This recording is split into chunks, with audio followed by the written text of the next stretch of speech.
continuemos con el deterioro cognitivo leve. Yo les decía que se pueden haber alteradas algunas cuestiones a nivel cognitivas, pero esto no altera la actividad diaria del sujeto. Digamos, el sujeto lo puede esto solventar, lo puede esto resolver. Con una mínima ayuda puede restablecer los vínculos, no se pierden los vínculos con el afuera. Hay otros recursos, el sujeto lo empieza a identificar que hay cierto deterioro cognitivo que empieza a alterarse, por ejemplo la memoria, por lo general lo que más se ve afectado es la memoria del sujeto. Lo que sí hay que tener en cuenta son por lo menos 3 variables al momento de elaborar un diagnóstico que tiene que ver con la historia vital del sujeto, es decir, por qué situaciones fue atravesando, por qué situaciones atravesó, por eso yo les decía esta cuestión del duelo, ¿no? Actualmente, qué impacto le produjo esas situaciones, para poder analizar si esto tiene que ver con un periodo momentáneo o con un deterioro que tiene sus años o que tiene que ver con el trabajo que realizó, con las circunstancias que le fueron pasando a lo largo de la vida, con estados de muchísimo estrés o desgaste psicofísico, trabajos de muchas horas, por ejemplo. ¿Cuál fue las tareas ocupacionales? ¿Cuáles eran los vínculos que establecía el sujeto en la cotidianidad y la descripción de la vida de un sujeto? Si un sujeto fue siempre ultra rutinario, muy introvertido, con pocos vínculos con el afuera, y ahora se encuentra de la misma manera, no es ni más ni menos que lo que el sujeto fue toda su vida. ¿Entienden? No tiene que ver con un signo de la vejez, tiene que ver con un signo del sujeto a lo largo de su vida y una mayor rigidez, podríamos decir, en algunos aspectos que se empiezan a exacerbar, pero no tiene que ver con algo del orden de una patología. Una condición patológica, el deterioro cognitivo leve o el DSL, una condición patológica, pero no es un deterioro menor a otras demencias, pero es un deterioro menor a otro lo que serían las demencias. Puede ser el estado previo a una demencia, pero no tiene una evolución, correlacionada con la demencia. Puede no evolucionar una demencia, ¿sí? Puede ser tratado a tiempo, puede ser sostenido a tiempo, estimulado el sujeto con algunos recursos para que esto no llegue a una demencia. Ahora, si este sujeto es internado rápidamente, lo que produce internamente para el sujeto pueden ser estados depresivos que acrecenten la posibilidad de una demencia. Por eso hay que ser como muy cuidadoso con los diagnósticos. Antes de admitir un diagnóstico, hagan varios trabajos interdisciplinarios y a su vez también tengan presente este ojo clínico, ver cómo era la historia previa del sujeto, qué pasó, cómo lo traen las personas que lo traen, por qué lo traen, si les empieza a molestar, si les empieza a fastidiar esta situación, qué implica esta situación para ellos, por qué la única opción que ven es la institucionalización. La institucionalización hay que pensarla que para un sujeto es ir a parar a un lugar que no lo quiere nadie. Creo que debería ser el último recurso, a menos que el sujeto lo demande y lo pida, que es muy extraño, son escasos casos los que sucede esta situación, pero la realidad es que a nivel del sujeto es una situación bastante traumática para cualquier sujeto ser institucionalizado. La institucionalización debería ser para los casos más graves de demencia, que ahí sí son casos que ponen en peligro la integridad física propia o la de sus cuidadores. Ahí sería otra la situación.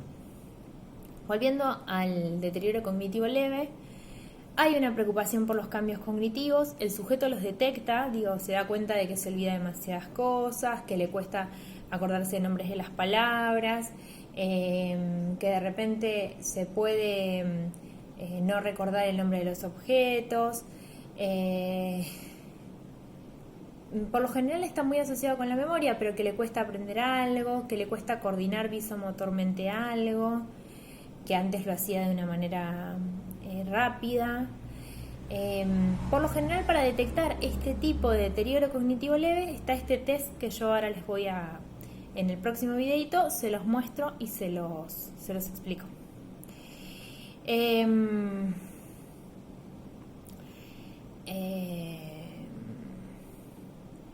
Puede ser el deterioro de una o más de uno o más dominios cognitivos, es decir, puede estar alterada la atención, puede estar alterada la memoria, pueden ocurrir alteraciones a veces de las emociones, pero aún se preserva la independencia y la funcionalidad, es decir, el sujeto puede hacerse una comida, el sujeto puede higienizarse, el sujeto puede vestirse, el sujeto sabe ir a comprar, si es que lo tenía como conocimiento adquirido previo. Digo, a esto me refiero cuando uno tiene que indagar la historia. Digo, si es una persona que en su vida manejó plata y de repente ahora al enviudar debe manejar el dinero, es probable que no sepa cómo manejarlo, pero no tiene que ver con la vejez, tiene que ver con su historia de vida y con su posición dependiente del otro o de violencia ejercida, digo, no sabemos, pero está en esta lógica.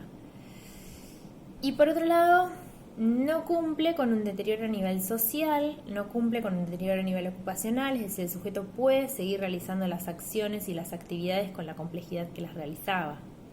Puede seguir comprendiendo algunas acciones a nivel abstractas de cómo se transmitían. Si uno le explica cómo poner la ropa, sabe y entiende cómo hacerlo. ¿Me siguen? Digo, esta es una tarea ocupacional, por ejemplo, poner un lavarropas andar. El procedimiento para ir a colgar la ropa, cómo bajarla. Digo, esto que si ustedes se ponen a pensar, cada acción cotidiana que nosotros hacemos, llenar un vaso, por ejemplo, tiene un conjunto de acciones que son comandadas a nivel cortical, es decir, a nivel consciente, para poder ejercer una acción. ¿Vieron cuando uno está medio dormido que no tiene tanto control consciente y lo que suele hacer, por ejemplo, es que se te vuelque el vaso, que lo tires por fuera del vaso? Acciones que en lo cotidiano a uno no le pasan. ¿Por qué no le pasan? Porque el nivel atencional está puesto ahí, está focalizado. En este caso, los niveles de conciencia bajaron por el nivel de cansancio a veces que uno está viviendo. El tipo más característico de este deterioro cognitivo leve es de tipo amnésico y tiene que ver con estas amnesias o estos olvidos de lo que es la memoria episódica a corto plazo. Es decir, esta memoria de lo que sucede ahora, ¿sí? No a largo plazo, no se ve afectada a largo plazo. Mejora con algunos ejercicios o claves de reconocimiento, es decir, elementos que me permitan reconocer esa situación previa. Cuando uno le dice, no, qué sé yo, no sé. No, yo no fui hoy al banco. Sí, mamá, ¿no ves que fuiste al banco? ¿No ves que está la cartera cerca de la puerta? Y fíjate que adentro tiene el recibo. Ah, tenés razón que fui al banco ayer, pues supónganse que fue ayer o que fue la semana pasada. Que no tengo que ir esta semana.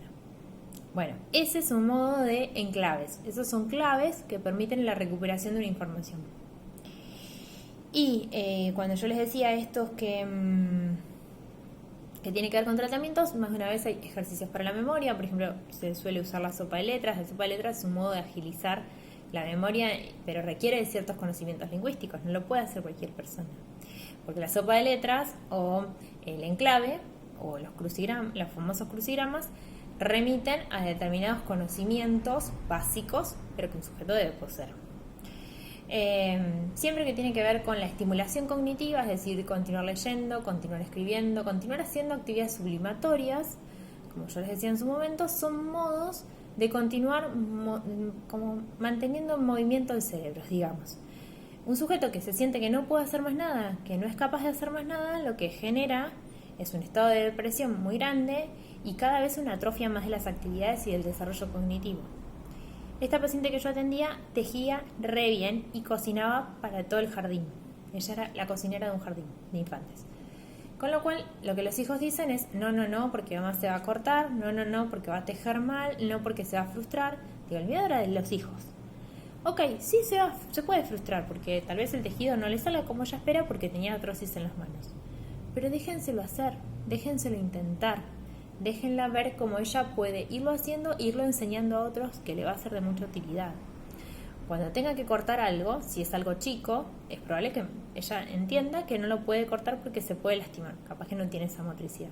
Pero si es algo grande, cortarlo en términos grandes, lo puede hacer. O si es la condimentación de una comida, la puede hacer perfectamente. Digo, menos cortar, que tal vez sería la tarea más riesgosa, el resto de las cosas las puede ir haciendo y ella puede ir siendo partícipe también de esa producción de la comida. Digo, desde qué elementos tienen que comprar, qué elementos son parte de la comida y cuáles no, qué va a comer, cómo se tienen que dar los pasos para hacer un procedimiento de una comida, de qué manera se tiene que cortar cada cosa, cuáles son los tiempos de cocción, cuáles son las condimentaciones y cómo se sirve ese plato y a qué hora se come. Todo eso que ustedes lo hacen en lo cotidiano son todas tareas ejecutivas y son todo lo que se llaman las actividades básicas. El hecho de que uno sabe cómo ponerse una remera poniendo primero un brazo y después el otro, estos son los conocimientos que un ateo, por ejemplo, debe seguir reforzando en un Alzheimer, que va perdiendo este dominio de las actividades personales y ejecutivas propias. Como grado subsiguiente, digamos de mayor gravedad, a lo que es el deterioro cognitivo leve, están las demencias. Las demencias se llaman síndromes porque no hay una sola causa que cause las demencias, sino que son varias. No es que está la demencia senil que uno conoce y el Alzheimer. Hay muchos tipos de demencias y hay muchas causas que provocan este conjunto de síntomas o conjunto de signos. Pueden tener varias causas estas demencias y por lo general se desarrollan en la edad avanzada, por eso se da esta caracterización, y es crónica, es decir, no es reversible por lo general, a menos que sea una demencia confusional, que ahora las vamos a ver. Pero la realidad es que las demencias, en términos generales, no tienen que ver con una cuestión que pueda desaparecer, sino que es una cuestión que tiene una lógica en el tiempo que puede mantenerse estable o puede agudizarse el cuadro. Es un déficit adquirido, no es algo congénito, es decir, que es una exacerbación de las conductas previas del sujeto, donde se ven cambios a nivel anímicos también del estado anterior. Esto quiere decir de que el sujeto ve alterado su estado anímico, ya sea por estas dificultades que empieza a presentar, como también estas dificultades que empieza a presentar provocan la demencia también. Digo, es como un ida y vuelta. ¿Qué quiero decir con esto? Que este déficit adquirido, que es la demencia, como síndrome, como conjunto de signos, viene a producir un impacto subjetivo en el sujeto que ya no puede solo, por ejemplo, que se olvida de las cosas, que se da cuenta de que hay momentos en que desconoce quién está delante suyo, por ejemplo, en Alzheimer, o hay momentos en los que puede tener alucinaciones, hay momentos en los que no recuerda cómo eran las actividades de cortar con cuchillo un churrasco, por ejemplo, y a su vez los cambios anímicos que implica la tercera edad, que implica este fin de la etapa laboral, que implica el fin de la fertilidad, que implica en muchos casos elaborar muchos duelos, que implica la soledad a veces sin la posibilidad de tener un vínculo o una pareja que acompañe. Todo esto impacta para la exacerbación de algunos síntomas o signos que estaban en, por ejemplo, un deterioro cognitivo leve o que eran propios del sujeto, un sujeto olvidadizo que de repente empieza a tener mayores problemas a nivel cognitivo. ¿Qué afecta la demencia? La demencia afecta la actividad diaria. Actividad diaria la vamos a dividir en 3 tipos de actividades. Las actividades diarias básicas, las instrumentales y las complejas. Las básicas son las que tienen que ver con la actividad física del sujeto y con el autocuidado. Es decir, por ejemplo, lavarse la cara, lavarse los dientes, higienizarse, limpiar su ropa, cubrir su cuerpo,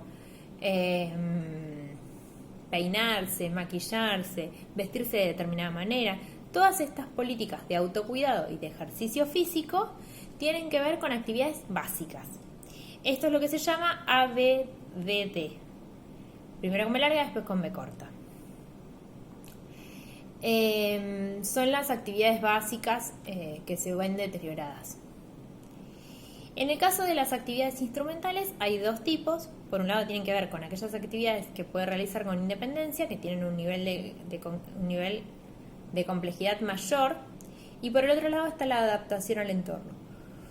Es decir, aquellas pautas que le permiten al sujeto enlazarse con ese entorno y adaptarse a lo que ese entorno demanda. ¿Sí? Digo, sabe cómo atender un teléfono, sabe cómo organizar la comida, sabe cómo controlar la medicación. Esto se ve afectado en una demencia. requiere estas actividades, tienen una complejidad mayor, porque por eso son instrumentales de la vida diaria, pero a su vez necesitan, cuando esto está alterado, de una asistencia externa. Y las actividades avanzadas son aquellas relacionadas con el ocio y con el trabajo, están relacionadas con el estilo de vida de cada una de las personas y están relacionadas con el estilo de vínculos que cada persona podía llegar a construir. Estas actividades van a funcionar dentro del plan de tratamiento, a ver cuáles son las que se van a trabajar, de qué manera se van a trabajar. Por ejemplo, ustedes van a trabajar actividades instrumentales y actividades básicas en muchos casos. Básicas pueden tener que ver con el tragar, el alimentarse, y actividades instrumentales puede tener que ver también con la misma situación desde otro lugar. Digo, el hecho de cuál es el mecanismo mecánico para poder tragar. Digo, ¿no? En un lugar tiene que ver con el autocuidado desde la alimentación y la importancia de la alimentación, y en el otro es qué efectos trae, ¿sí? Bueno,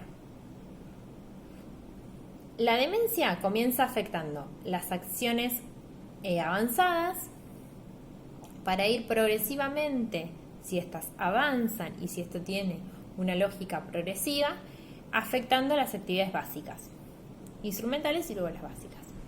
Esto quiere decir que el sujeto va a darse cuenta de que tal vez algo que antes a nivel del trabajo le salía fácilmente, ahora no. O a nivel de los vínculos, establecía vínculos con facilidad, ahora empieza a restringirlos o a cada vez cerrarlos aún más. Estos son signos de que la demencia sí comienza a establecerse, siempre y cuando no confundamos demencia con depresión. Porque en la depresión no va a haber alteraciones básicas, por ejemplo. Sí puede haber por dejadez, pero no porque el sujeto no reconozca cuáles son las acciones que tiene que realizar para poder llevar a cabo una actividad básica.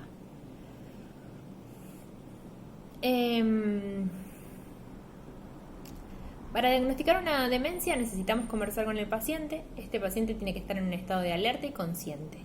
Es decir, no se puede diagnosticar una demencia en un momento en el que el sujeto está en pleno brote psicótico o en pleno estado de estupefacientes. Si estuviese en el pleno estado de estupefacientes, de alcoholismo, lo que fuera, no es posible diagnosticar la demencia en sí misma. Hay que esperar a que haya un momento de conciencia por parte del sujeto y la información que el informante nos pueda otorgar. El curso de la enfermedad tiene 3 momentos: un estado progresivo, que es irreversible, tiene un momento estático, que es el momento, en realidad no son 3 momentos, son 3 tipos de enfermedades. Una puede tener un síndrome demencial progresivo, es decir, es irreversible, cada vez se van complejizando las acciones. Un síndrome estático, demencial estático, es producido, por ejemplo, por lo que se llama un ACV o alguna intoxicación, algo que hace que sea de un momento y que requiera o no un tratamiento. Y de remisión son aquellas que son causadas por una causa externa y que son fácilmente recuperados los sujetos. Es decir, esto desaparece con el tiempo, ya sea porque es un tumor que apretaba alguna parte del cerebro, ya sea porque tenía que ver con el consumo de cierta intoxicación por parte de la medicación, ya sea porque el sujeto está atravesando algún desajuste hormonal. En muchos casos, los estados depresivos se consideran síndromes demenciales de remisión, porque cuando esta depresión cede un poco, empieza a mermar o a reducirse el impacto. Todas las demencias son tratables. Esto quiere decir con esto que todas las demencias pueden ser susceptibles de tener un tratamiento, pese a que su desarrollo pueda ser progresivo. Pese a que tengamos un paciente con Alzheimer, eso no implica de que no le demos un tratamiento. Yo desde mi lugar de psicólogos, ustedes desde su lugar de fonoaudiólogos.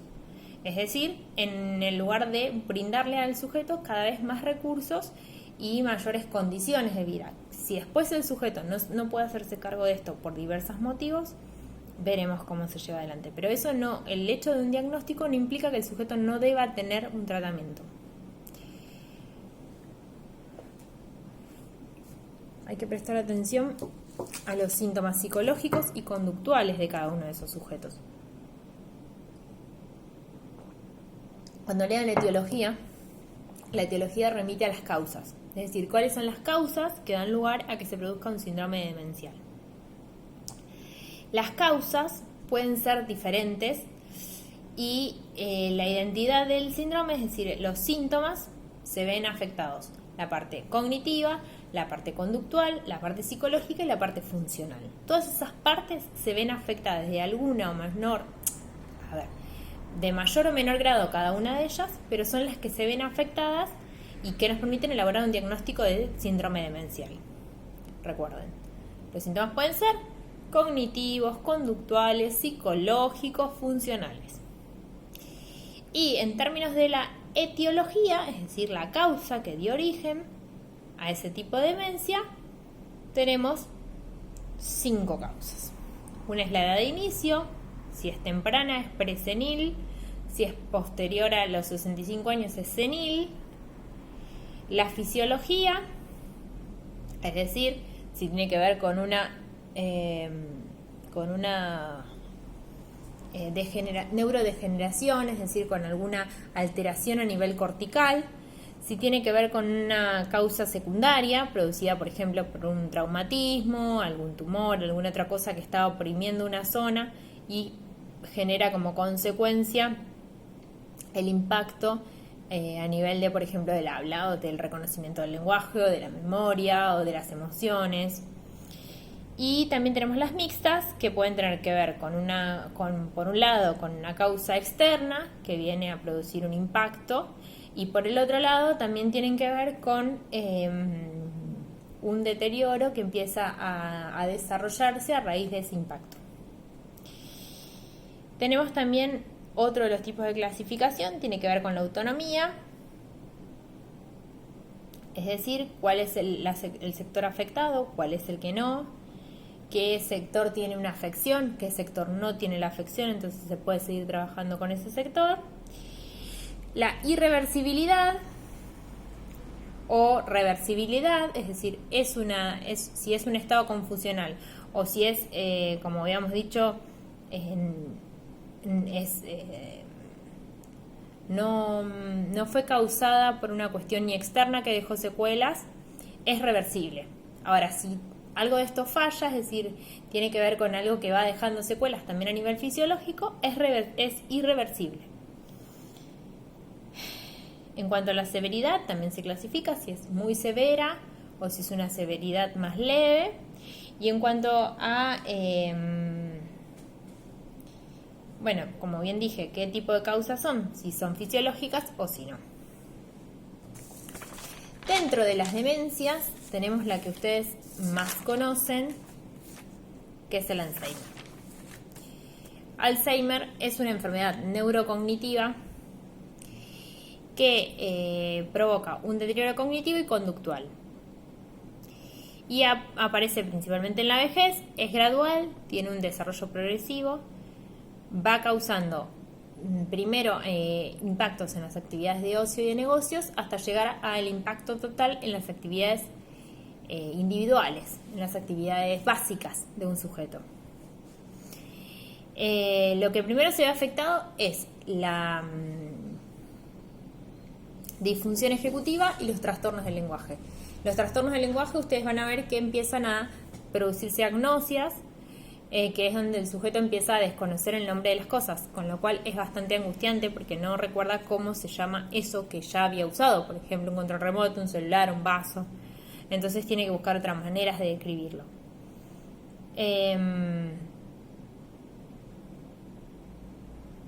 No hay un delirio constituido, hay una ausencia del delirio y hay una dificultad para la retención de la información. La información no se retiene, lo que yo les decía es parecido al síndrome demencial, deterioro cognitivo leve, que es episódico, está bien, pero tiene la característica de que se ven alteradas también otras cuestiones, como las funciones ejecutivas. Hay una alteración de la atención, hay cierta agnosia respecto de los nombres de ciertos objetos. Además hay signos que no son cognitivos y que también afectan, como la apatía, la falta de vinculación, la falta de deseo, la ansiedad, la ideación delirante. Todas estas cuestiones vienen a complicar un poco más este estado de dependencia que el Alzheimer se ve expuesto. Suelen haber trastornos de la interpretación, trastornos de la percepción. Por eso les digo, no hay alucinación en sí misma, pero sí hay trastornos de la percepción. Es decir, qué sé yo, mi abuela con Alzheimer me ve a mí y me llama como mi mamá.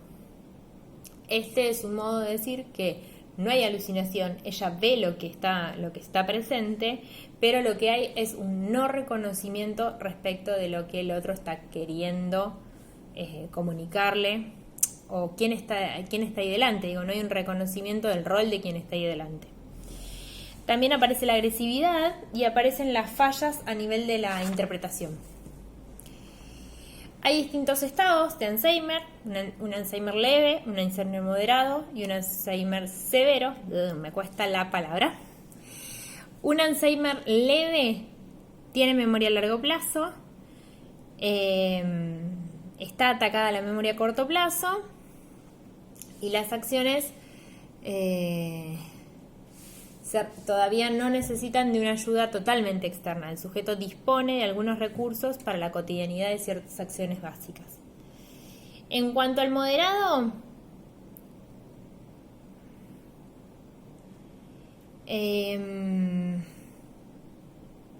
hay dificultad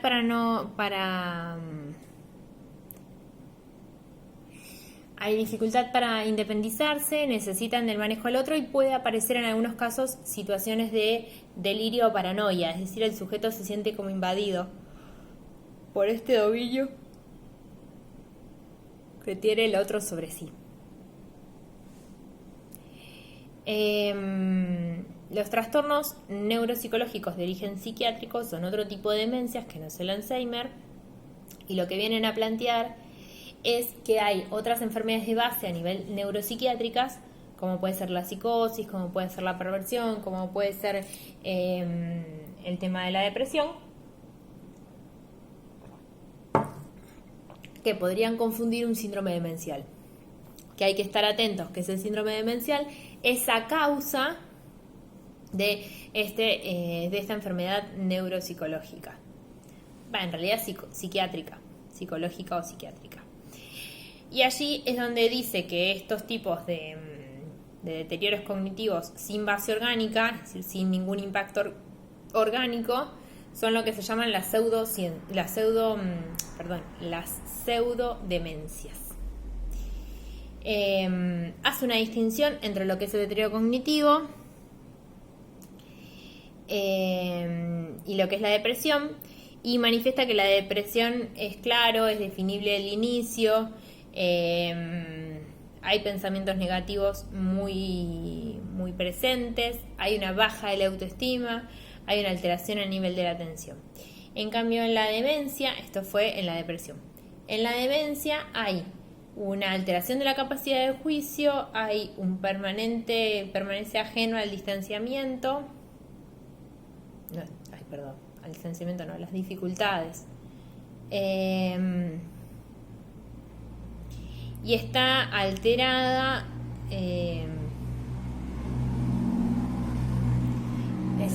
la capacidad visoespacial, es decir, de coordinación entre la mano y la vista. Y está conservado, o a veces en algunos casos puede estar alterado, algo del campo semántico. Pero acuérdense que en la depresión lo que sucede es que el sujeto ha retirado la libido de todos sus objetos y dejan de ser importantes, con lo cual está toda la libido construida en el yo, y en este lugar de que el otro venga a asistirme, venga a a darme todo lo que yo necesito. Bueno, hasta acá, página creo que es la 27, es donde yo abordé el texto, para que más o menos tengan una idea como vaga y grande respecto de las diferencias entre demencia y nunca me puedo acordar la sigla, deterioro cognitivo leve, DCL.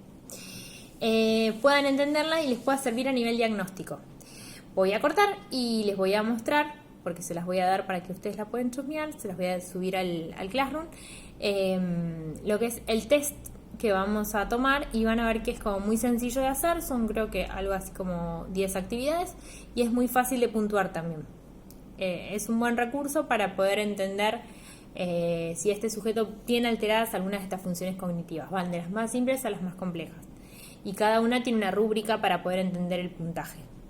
Digo, no sé si alguna vez tomaron test, pero los test tienen ciertos valores de referencia para poderlos tomando y después, hacia el final del test, les da uno un valor de referencia para poder ver dónde el sujeto se encuentra desarrollado.